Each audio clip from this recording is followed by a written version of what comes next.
Outlet पर होगा आपके सारे फिजिक्स के इंस्टीट्यूट मैथ्स और उसका सफाया। बस अपने फोन से क्वेश्चन की फोटो खींचो, क्रॉप करो और तुरंत वीडियो सोल्यूशन पाओ। डाउनलोड कीजिए डाउटनेट ऐप अभी या फिर व्हाट्सएप कीजिए अपने डाउट्स 8 400 400 400 पर।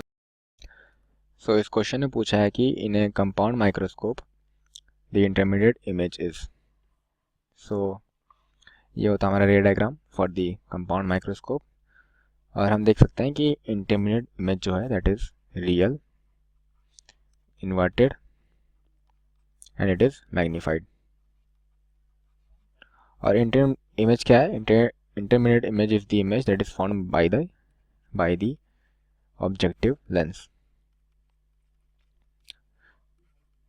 सो इंटरमीडिएट इमेज वो इमेज है that is formed by the objective lens, और ये इमेज फॉर्म होता है ऑब्जेक्टिव लेंस और आई लेंस के बीच में।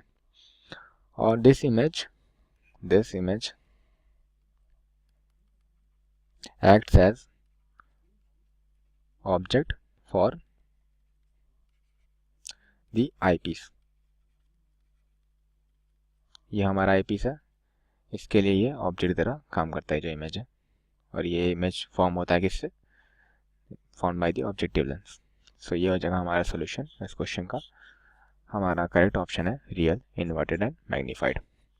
रियल इसलिए कि एक्चुअल मीटिंग ऑफ रेस ये मिल रहा है, और इन्वर्टेड हमें देख सकते हैं यहाँ पे इन्वर्टेड है, और magnified because I1/O is greater than 1। सो ये हो जाएगा हमारा सोल्यूशन।